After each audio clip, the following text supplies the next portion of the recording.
will be under scrutiny at the debate. When you look at Vice President Biden's record, is the 1994 crime bill, for example, was that a mistake? I can't help but get the impression that there's more interest in one of my competitors than any of the others today. Look, I wasn't there for the crime bill debate. I mean, I was there, but I was 12, and it was not a priority for me. I think overall, at least from a South Bend perspective, the bad outweighs the good. And I say that because this is a bill that I think there's a broad sense, maybe not a total consensus, but a broad sense that that bill contributed to mass incarceration in a country that is the most grievously incarcerated in the world. And what we're seeing now, a generation later, is I'm dealing with the things that happen. If somebody gets shot in a neighborhood in South Bend today, statistically, it is almost always a young man of color. And so statistically often it is the shooter who was born after the year 2000 or somewhere between 1994 and 2000. And when you look at the circumstances that lead to violence and other harms, you look at the kinds of adverse childhood experiences that can set somebody back in life. Exposure to violence is one. Exposure to drug abuse is one. Incarceration of a parent is one. So the mass incarceration that may have felt in a knee-jerk way as a way to be tough on crime in the 90s is now, one generation later, being visited upon communities today through the absence of parents.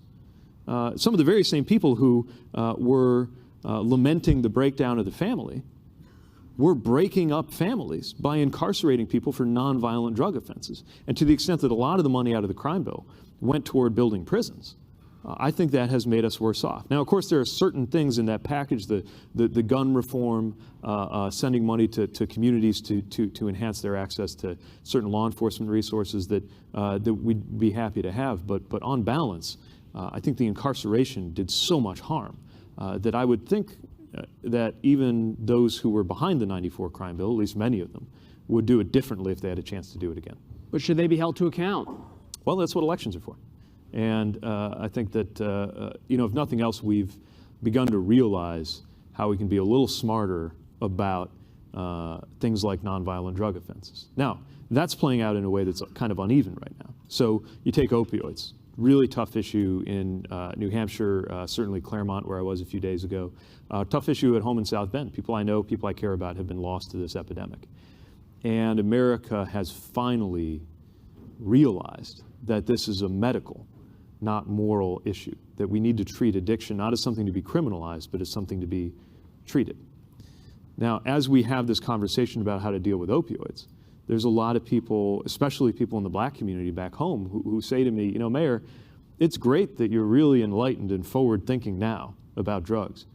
Where were you during the crack epidemic? It was not just opioids that's affecting a lot of these communities you're talking about. It's post-recession in 2008, credit card companies. Should they be reformed? Yeah, absolutely. Yeah, I mean, when you have these arbitration clauses that say you can't sue them even if they get caught ripping you off, that is something that, to me, it's a great example of how Democrats ought to get back in the business of talking about freedom. Because philosophically, we've been living, really ever since Reagan became president, we've been living with this unargued and incorrect assumption that the only thing that could make you unfree is government. But you're not free if some kind of arbitration clause prevents you from holding a bank or a credit card company accountable when they're caught ripping you off. So a richer, thicker, truer sense of freedom is one where consumers are empowered. And that needs to be part of our legal framework today. One last thing on this. Many credit card companies are based in Delaware. Senator Elizabeth Warren, one of your rivals, said Vice President Biden was, quote, on the wrong side of the credit card companies. Is she right? I have a difference of opinion with anybody who favors credit card companies over consumers. We'll leave it there.